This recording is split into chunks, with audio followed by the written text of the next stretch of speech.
I recently began mourning the deaths of an aunt and an uncle. It was not only sad because of their passings, but that their deaths left so many of their stories untold.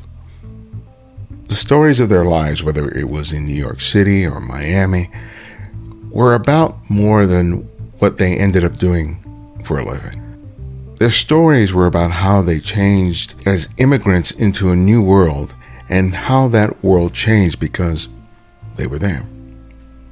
Beautiful Diaspora, You Are Not the Lesser Part, is an exhibition that challenges ideas of who is worth remembering or forgetting in the stories of a place.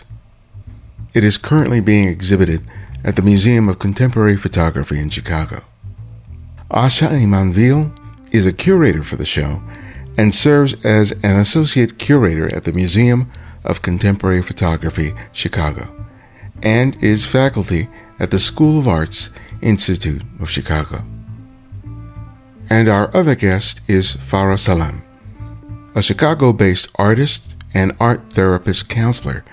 Her multidisciplinary practice is rooted within photography and expands into video, performance, fiber, and installation. I hope you enjoy this conversation. This is Ibari and X, and welcome back to The Candid Frame.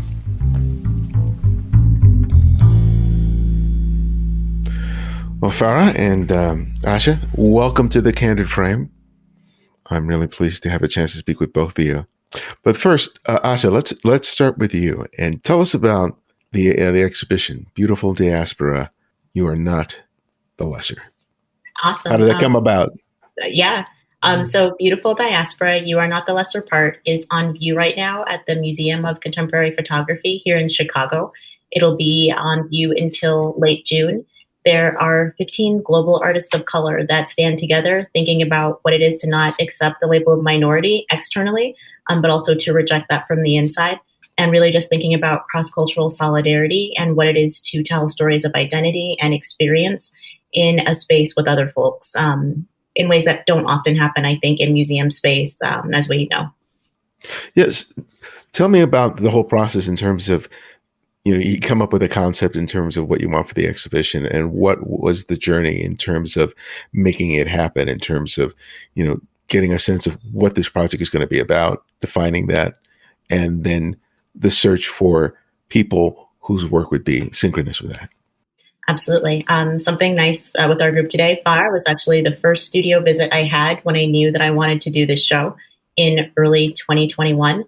So out of the 15 artists, some I had worked with before on other projects, Cognate Collective, an amazing duo from Southern California. We've done about 3 shows together. Kelvin Hazel, an artist from Ghana, who I've been in conversation with for a few years through just kind of a network of different artists and curators for several years. But once I had this idea and I had the new job at MOCP, you were the first person I met. I don't know that I told you I was doing a show, but I feel like you were so good. I showed something on my screen with the language of what the show was, and you ran with it. And I was like, I love her. And I think I videotaped you as part of the exhibition proposal. It was so eloquently stated, the way you talked about wanting to have works juxtaposed with other folks that you're not always juxtaposed with as an artist. I think quite often, right, in terms of nationality or religion or region, artists are grouped together more often than not in those ways. Or maybe if they are not, it's almost in a contrast, or thinking about some sort of Olympics, let's everyone now represent.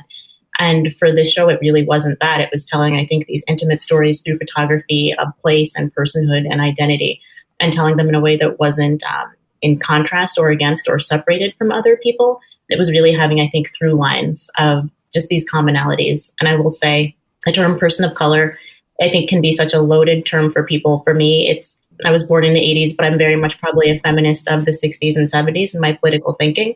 Loretta J. Ross, the Black American scholar and activist, talks about what it is to be a woman of color and a person of color. And I love the way she describes it. She says, it's not actually addressing biology. It is addressing political solidarities that you have with other folks who have been minoritized. And in that way, it's a solidarity that is, it can be like blood. And that's what it is for me. I don't expect every artist I encounter throughout my career, any of my projects, to have that same solidarity, but it's what I have. And when I'm putting together shows or thinking about who to work with, that's kind of always in my heart as the thing. And I would say even, it's interesting, there's an artist who is someone will say like, why is this artist in your show? And I'm like, well, because this person talks about what it is to be white passing in certain circumstances, but then in other countries, all of a sudden, to be a person of color, and how jarring that is as an experience. And also something she wouldn't have realized if she hadn't lived in so many places. So, and these are things I think academically and artistically I've been thinking about for a long, long time. It's almost, I'd say, an inquiry or a topic that a lot of my projects have. And it just kind of has an output in different ways. The conversation just keeps growing and expanding with other folks who would like to be part of it at that moment and that are just doing awesome work. Yeah. Well, Farah, tell me about what was your response when Asha contacted you about this. Yeah, I actually didn't know I was your first studio visit, Asha. I feel really honored and special. I think we had a studio visit, and I was just kind of like going on and on about my ideas and thoughts that influenced my work. And then when Asha had proposed the show, the themes that she was working under, I felt like very in tune with it. And it felt like, yes, this is someone who I had a general conversation about my practice overall with, and we were connecting.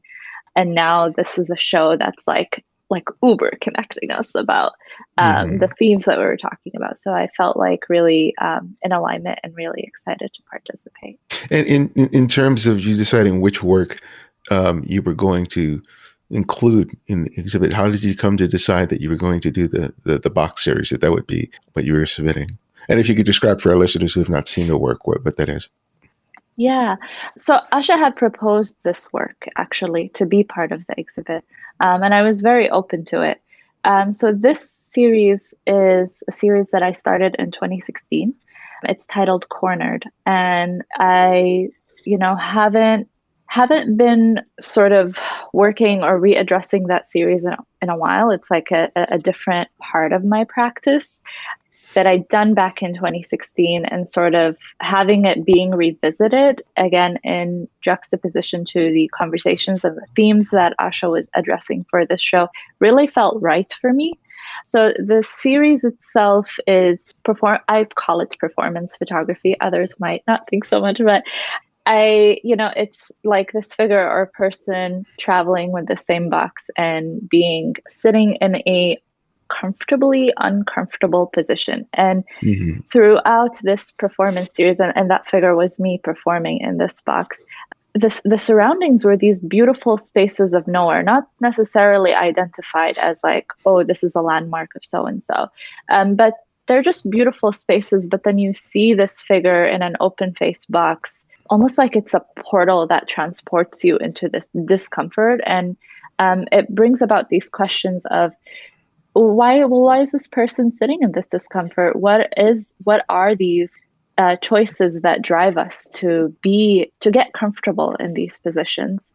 And throughout the series, personally, I know for me that there were moments where my posture would shift from like, oh, this is kind of cozy in the beginning, and then in the middle of shooting the series was like, I don't know, I'm thinking about leaning out of this box, and then towards the end of the series, which doesn't necessarily show in the selected images in the show, but the box was falling apart, and emotionally I was falling apart with it, and I was ready to get out into these spaces of beautiful nowhere, and really was questioning myself of, well, why am I choosing to accept certain discomfort? Why am I choosing to accept these constructs that have been placed upon me? Or am I actively participating and being a part of these psychological constructs?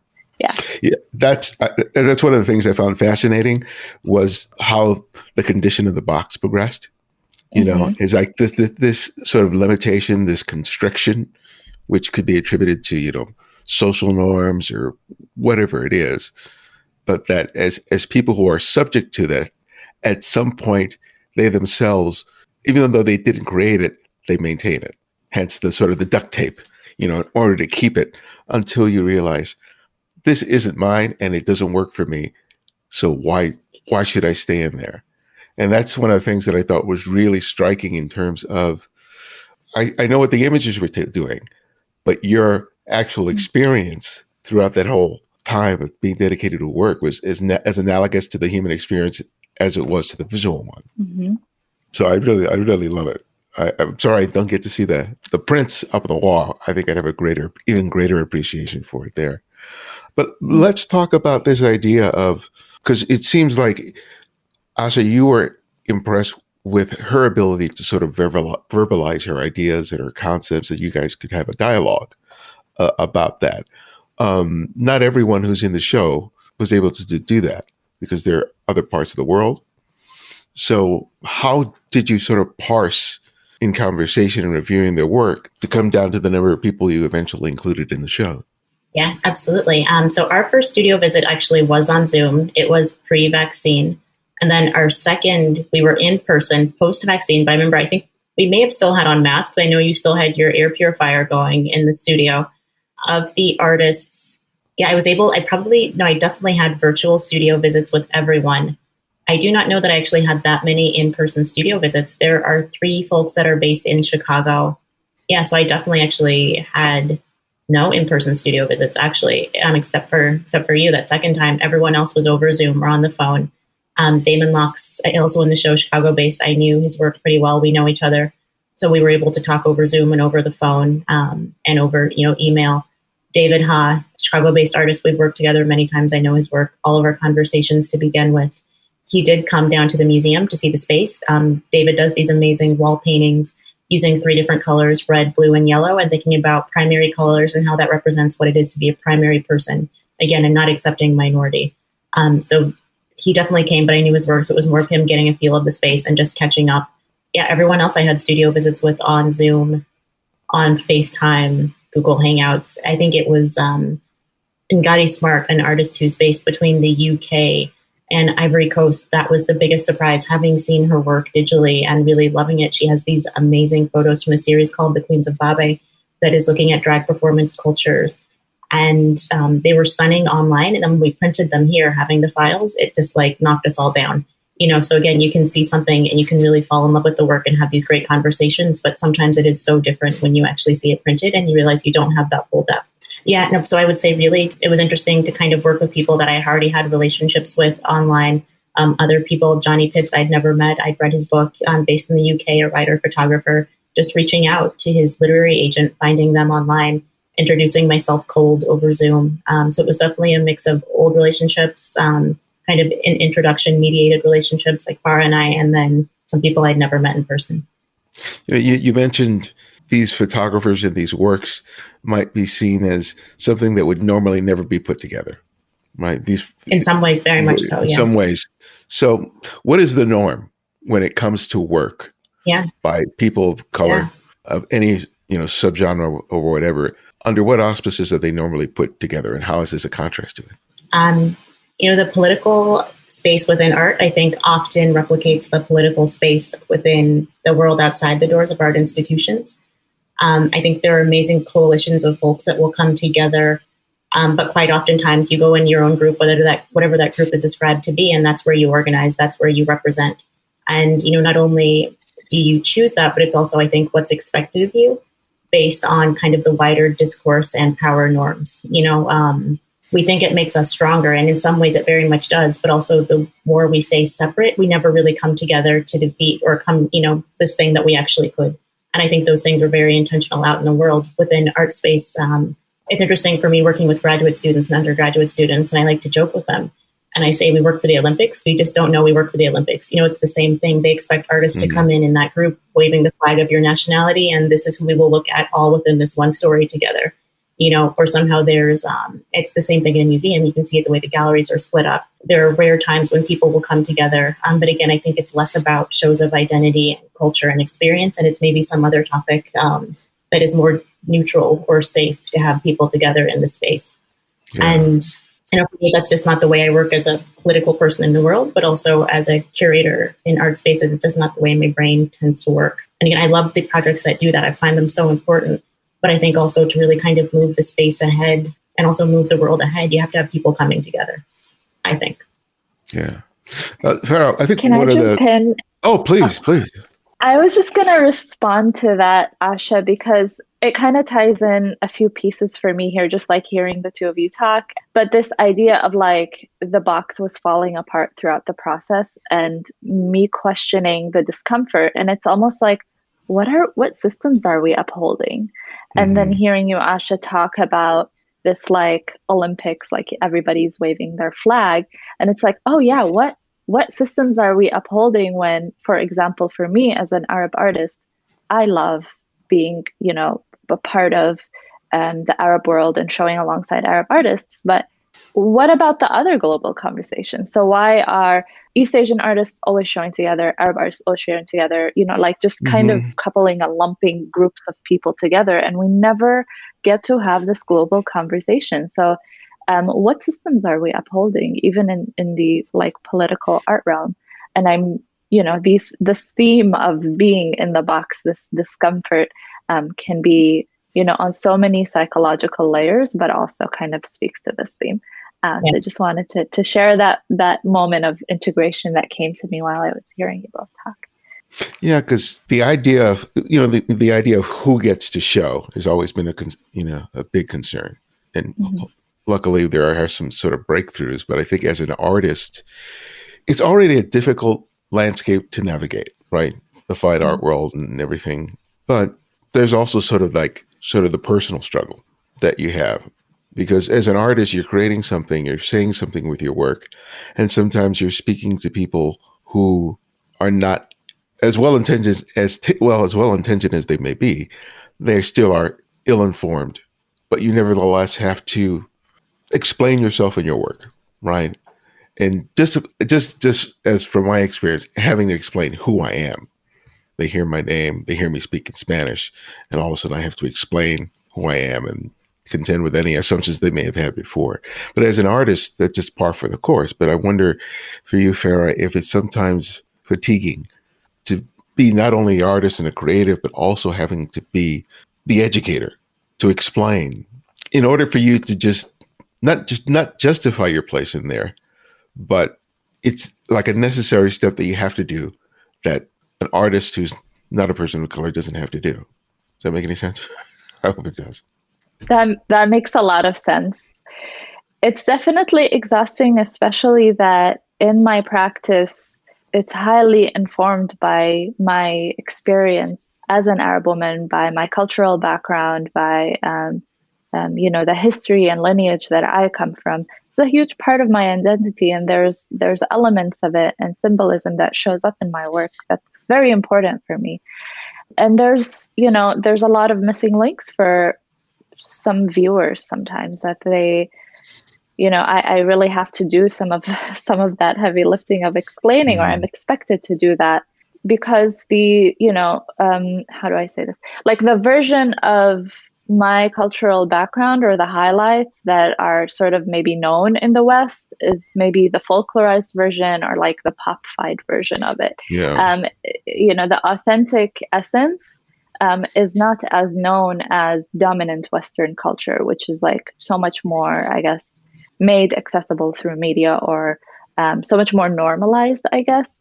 So I'm expected to like give this like really informative talk or something often, but I'm trying my best to find the balance where how much can I share that feels comfortable for me in a way where it's like, here are the basics, because I also like to talk about them. And this is how much I would probably like give you the headlines of something without it being so much labor, but also here's a reading list or sort of point for people where they can gather more information. And I've done this in the past with some of my shows where I'll provide like a sheet of paper that has a reading list, and people can just go and do their own homework because I can't do all of it. It's just too much to ask.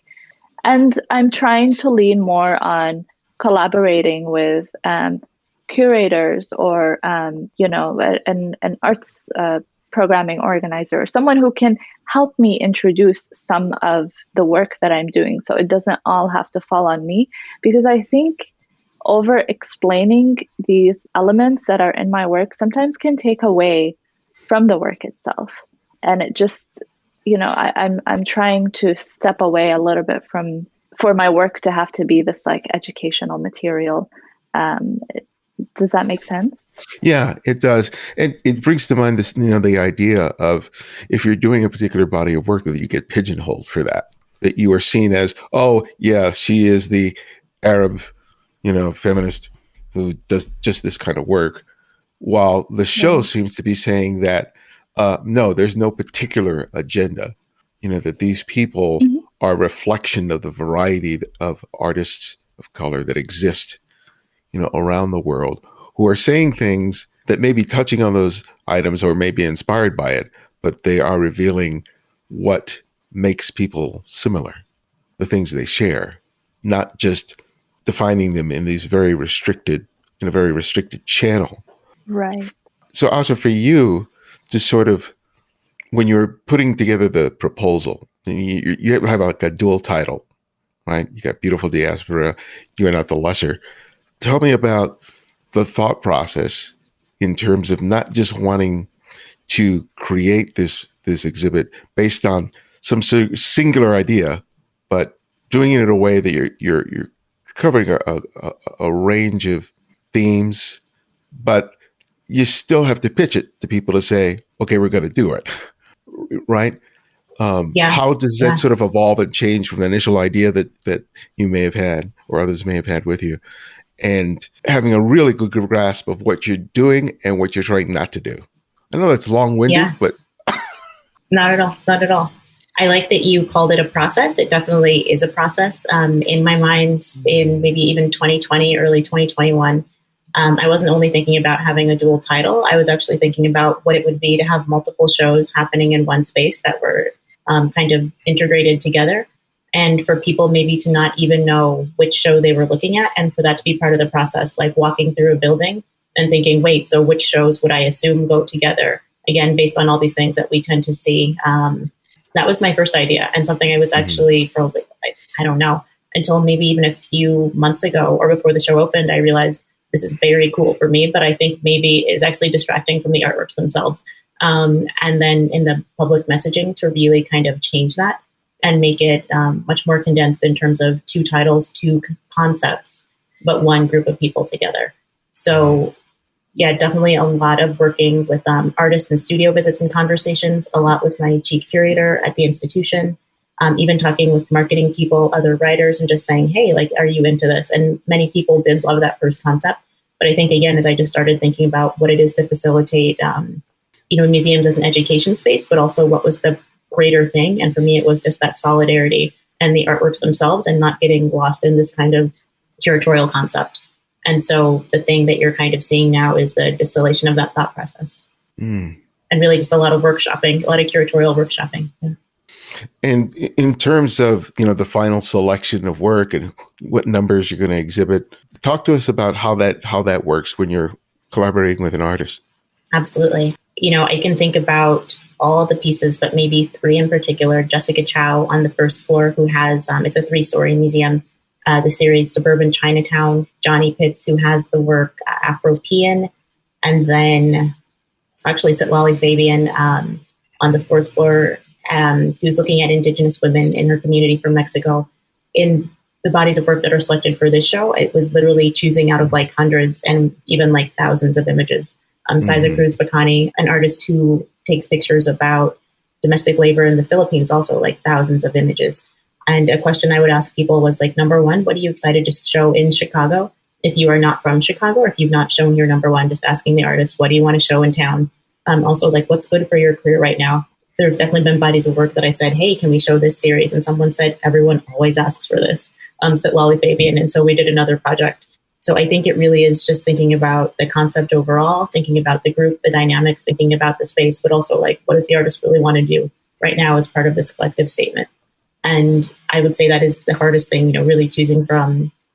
In Johnny Pitt's case, we have 100 images. He's previously showed this work once in Europe at Foam Amsterdam, 125. But there are 10,000 images he has in his whole project, and we have 100. Oh, wow. Oh, yeah, big time. Siza Cruz Bacani, we have about 18 out of a book of 150 pages, 150-page photo book. So, yeah, it's incredibly tough. But again, I think the hope is that we can do what we can do within the space we have and knowing that it's not a solo show and that people will continue to follow each artist or maybe, purchase their book, go on their website, start to really research this person and see the full portfolio of their work. And, I think this show is an introduction to that for people who come, who may not already be familiar. Yeah.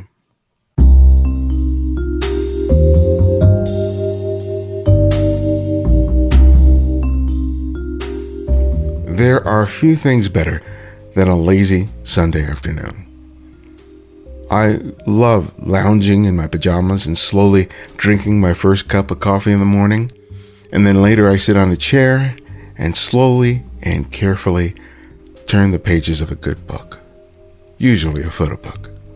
That's a heck of a lot better than absently browsing the web for hours on my phone or my tablet and being left with a feeling that I was neither productive or fulfilled. A book, especially of great photographs, is the antithesis of that.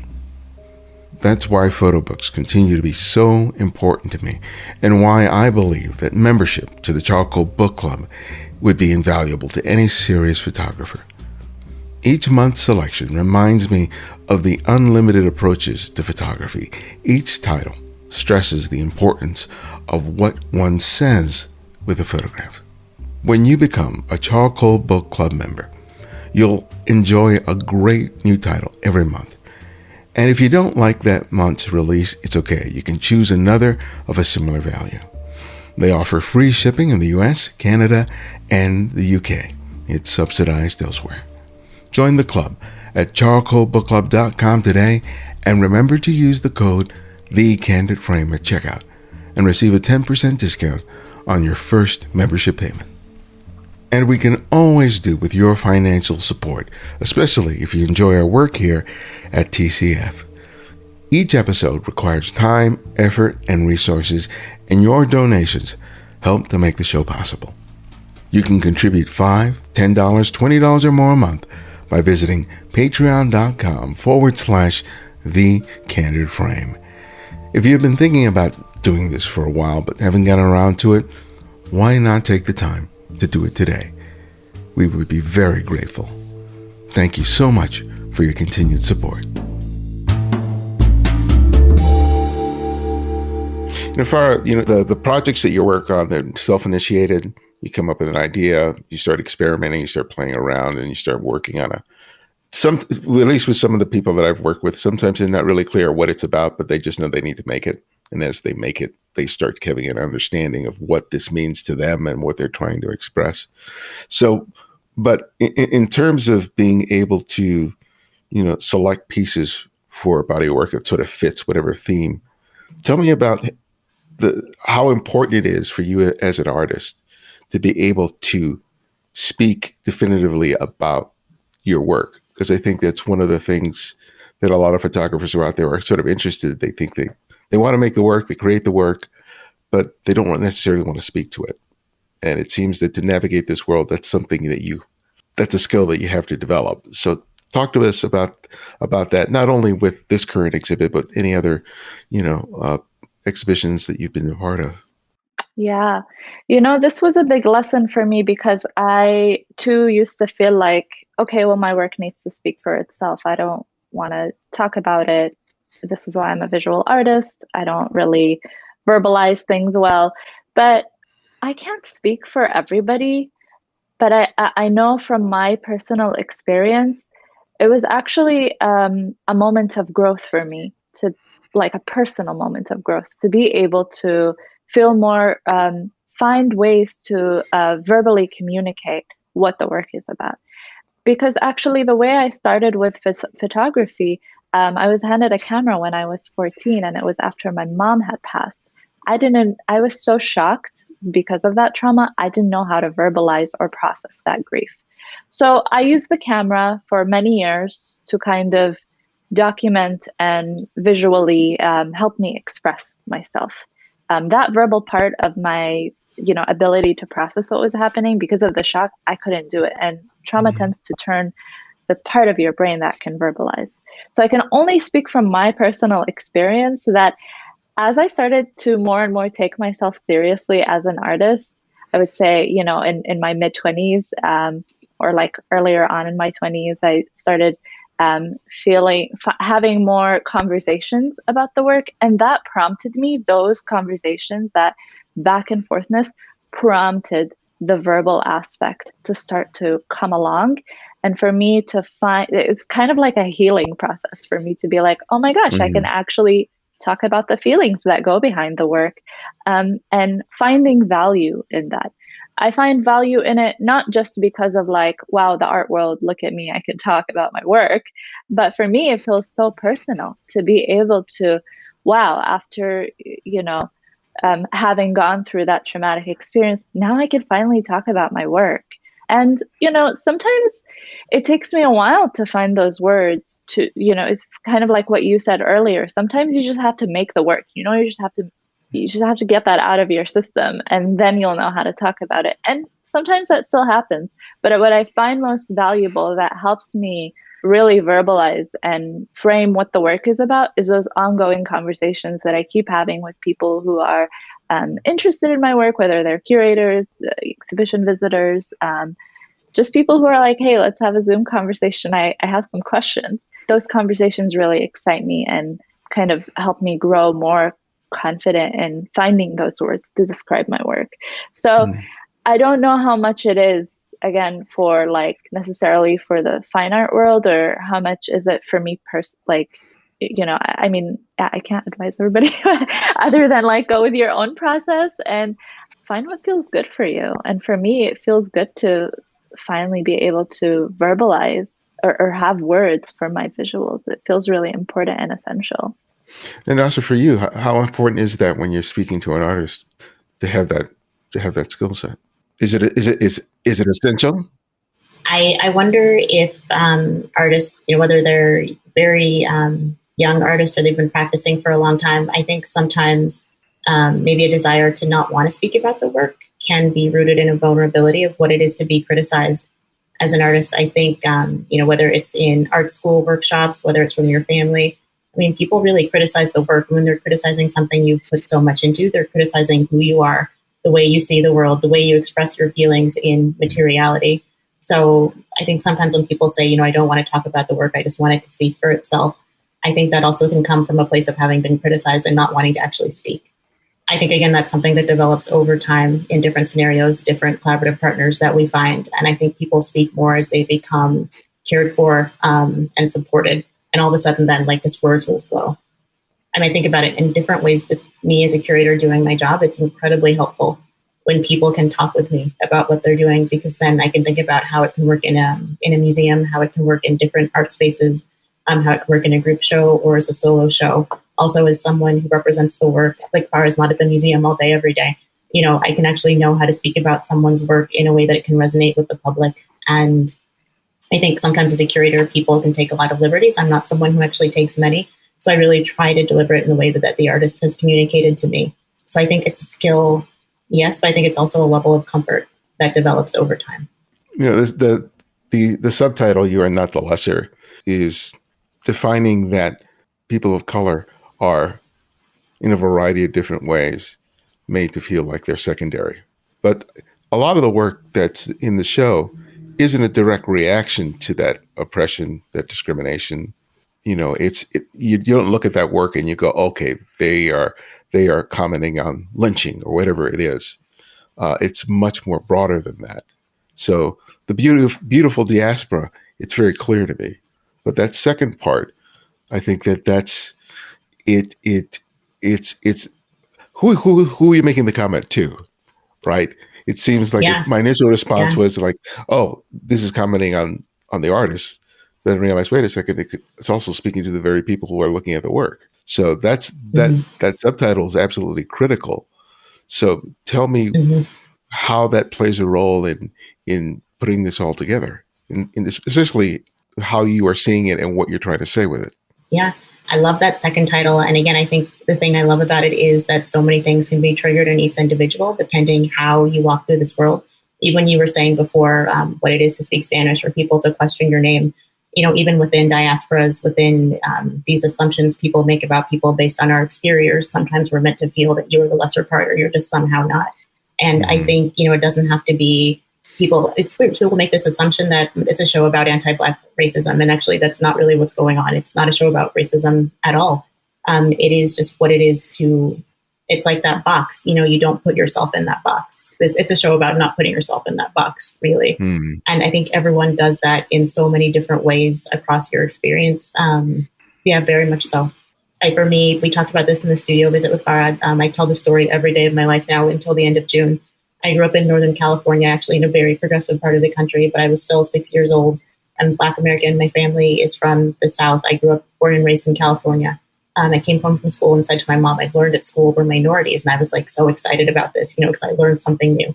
And she said, no, you're not a minority. And I said, the teacher told me, yes, I am. This is like a fun fact. And she's like, no, the word minority contains the root of minor, and minor is small, and you're not a small person. None of us are small people. You're not the lesser part of anything.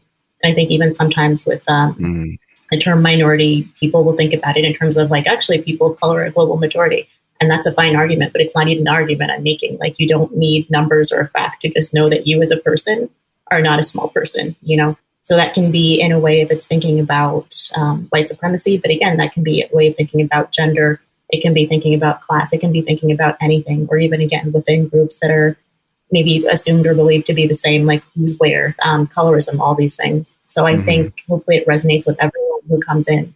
And they can see that these things they face are things that other people are facing. And again, it's not actually it's not a show about pain. It's not a show about any of these things. It's a show about disclaiming your space, saying who you are. Yeah, because it seems to be an assumption of what a person of color wants to talk about, right? Yeah.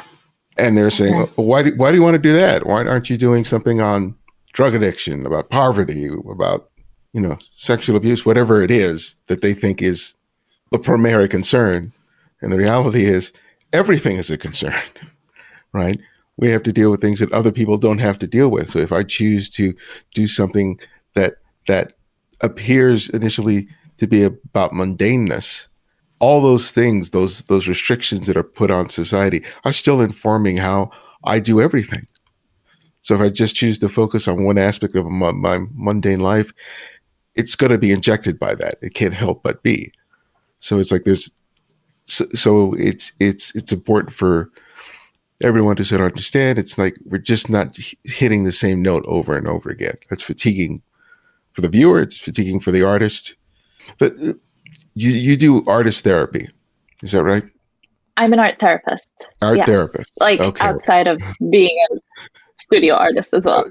Yeah, but that gives you insight into the whole process of dealing with, pain, trauma, and you get to work with a variety of people who experience that in very distinct ways. How has that experience informed what you choose to do and how you choose to do it? Mm-hmm. Yeah, I get asked this question a lot.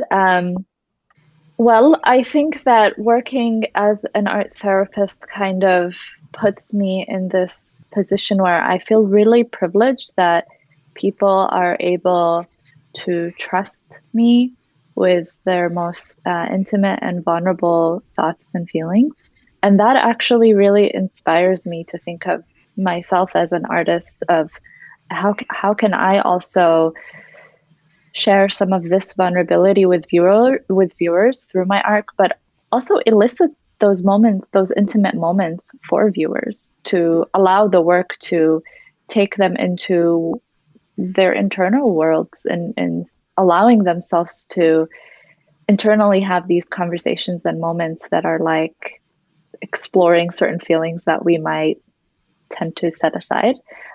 So I really hope for that, those experiences to come through for viewers through me, as an artist, like by the work that I put out, but that's also informed by other people that I work with that inspire me to go there, because it's incredibly scary. And I feel like in this point of the world that we live in, there's so much boxing that we need to do. Mm-hmm. There's so much containing that we need to do. There's so much presentation and expectation of how we need to function. There's these lines on a page that we need to just kind of lay ourselves out on, and whatever doesn't fit on those lines, whatever that doesn't fit those pre-constructed checkboxes needs to go on the margin. And the margin can be quite tight.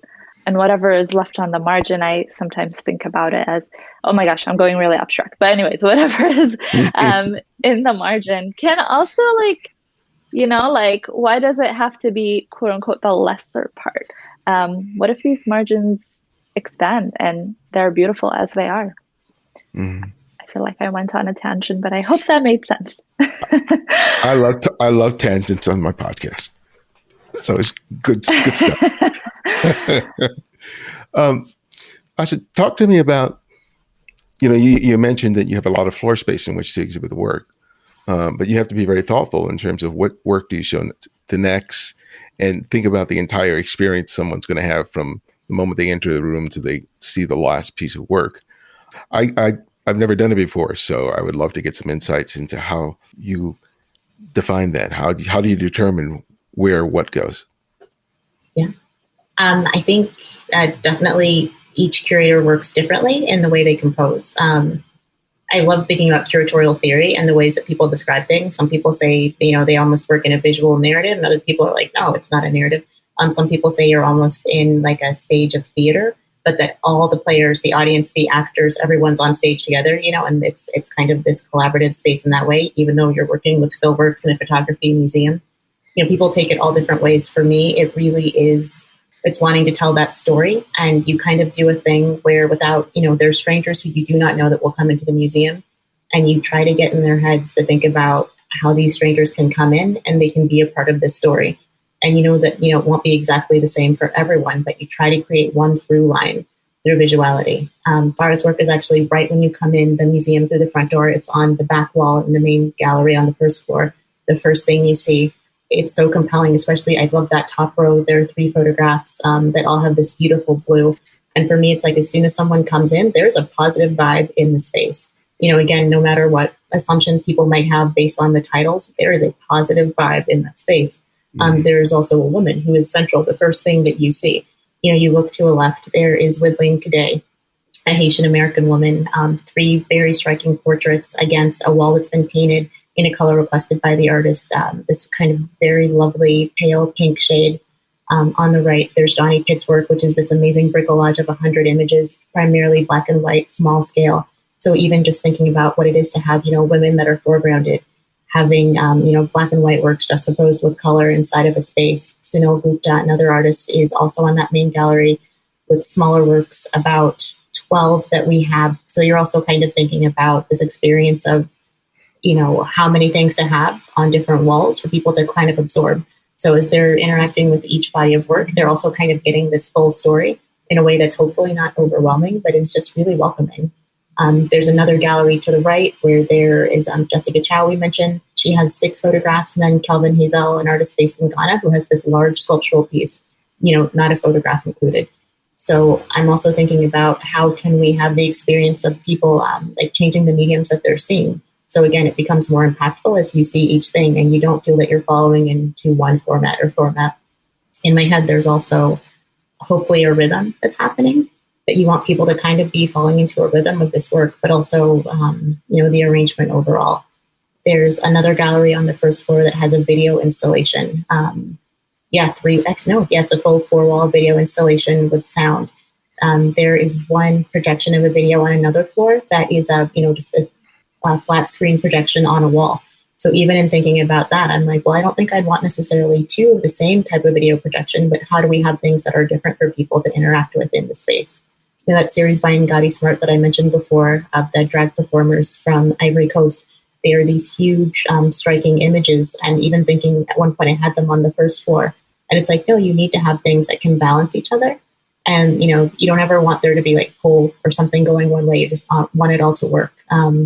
So kind of next to this on the 3rd floor, much larger than life moment with Ngati Smart, we have Sitlali Fabian, who has these very quiet, lovely black and white images that are of her family. And it's just kind of this very lovely, intimate moment next to something that, again, is so large and has a different way of being vibrant.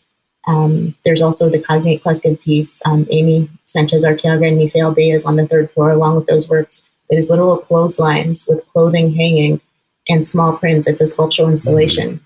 So for me, I'm thinking, materiality and almost moving from experience to experience in a way that there's a story, but again, each artist, each section is very distinct.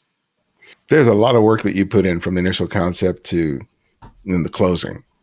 Do you ever have a moment where you can just enjoy it just for the sheer pleasure of enjoying it and not having to think about critically about all the stuff that you did and should have done?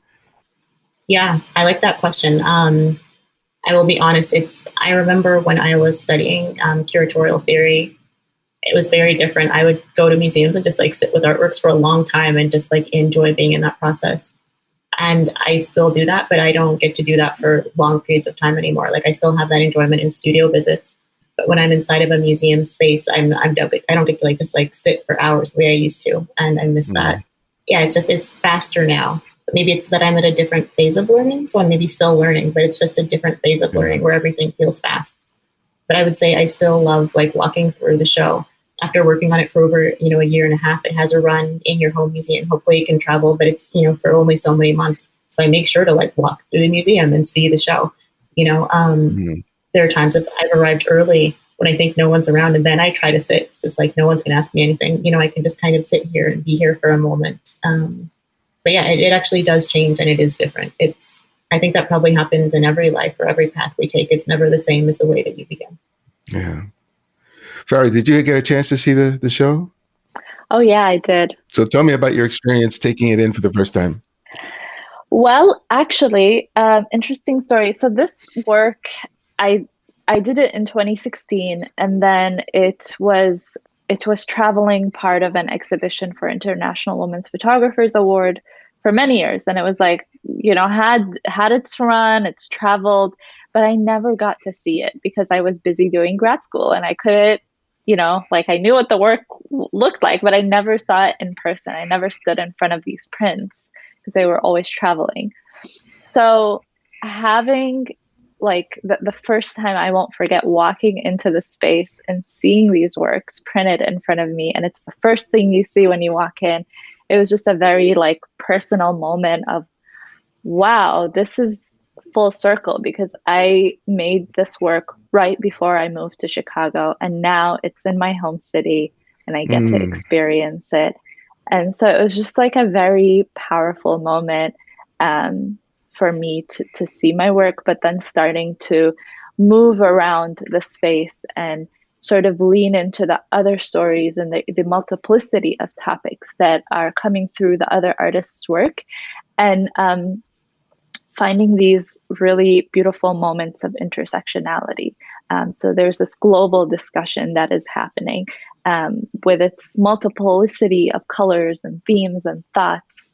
And then we all seem to kind of find moments where we intersect and meet. And that felt really touching for me to see this work be presented in this way alongside these artists. And for me to have that first moment of seeing these prints in person alongside these other incredible artists' works, it just felt okay, it's landed. The work has found its home, and I'm so glad I got to experience it in this context. Yeah, that sounds like a real blessing. Yeah. So, Asha, you worked on this for more than a year. What did you learn from it that you think is going to inform what you're going to do going forward? Yeah. Maybe I have a bit of a convoluted way of answering this question. The longer it stays up, the more that I'm no longer on anxiety, trying to organize it and get it together and have the programs to make everything is good. And, it's been up for a month now. It's good. I realized how special this show is to me as a curator. It's actually incredibly, incredibly special personally, but also I think it's a special moment in my career. And I wonder if there will ever be a show just like this one for me, I think is what I'm realizing. And I think all the projects that we will continue to work on in the future will be special and amazing and impactful. But I think I'm realizing for myself, this is also a special moment that will never happen in quite the same way again with the same crew of humans. Yeah. So I don't know if I answered your question really, but that's how I'm feeling. That's good. Yeah, because I've had moments of collaboration have always meant the most to me out of my my creative life, and I've had those moments where I felt like I'll never have this again, and I appreciate it for what it was. And Yeah. I may be able to work alongside other people, but it will never be what that was, because that is about that specific moment in time and who I was at that time. And if you put that same situation in me Very today, much. it wouldn't be the same, because I'm so many years older, Yeah. have so many different experiences under my belt. It could be the same thing. So I think it's, so I completely get that. If I can, if I can add also, I think coming out of the pandemic, there are definitely a few projects I worked on in the pandemic, and they meant a lot each time. And I will say with this especially, we did organize this mostly half of it pre-vaccine, post-vaccine, but still the world was not quite open yet, as it seems to be once again now, at least here in Chicago. And to, I think, be a part of something that was just really positive, and to feel connections and bonds with people, again, oftentimes over telecommunication, and then to see the realization of that, and that it's so good, just good, is pretty special. And, there's only been good energy working with every single person on this project. And if you can share with our listeners where it's showing and what the dates are open. Absolutely. At the Museum of Contemporary Photography at Columbia College Chicago. We are located at 600 South Michigan on Michigan Avenue in Harrison. The show will run until June the 26th, and we open March 3rd. Great. Well, my last question for each of you is the one that I ask each of my guests. I ask them to recommend another photographer for our listeners to discover and explore on their own. And it can be anyone, someone you've long admired or someone you've recently discovered. And who would that be and why? So, Farah, why don't you go first? Oh, man. Okay. It's a hard one because I have so many to pick from. But I'm just going to go with Tariq Al-Hussein. He is a Palestinian Kuwaiti photographer who actually, I was doing a workshop with him while I was shooting Cornered, and he mentored me through this project. And it means the world to me to have had him as a mentor. And I think he's an incredible photographer that everybody should see his work and learn from him. Thank you. And Asha? I think I have hopefully named all the artists in the show, except for possibly not David Ha, Ishal Erikavuk, Tintin Wulia, who are all multi-artists, not necessarily photo-specific. David himself, not at all. And then finally, Abena Afia is a photographer to check out. Abena is about 22, 23. She did biomedical sciences as per her undergrad, and then said, I really want to be an artist. I did this degree for my family, for my parents. This is what I'm doing. An amazing young photographer based in the UK. Well, thank you so much for the recommendations and for your time. I really enjoyed talking with you. Thank you. Thanks for having me. Thanks for having us. Yeah.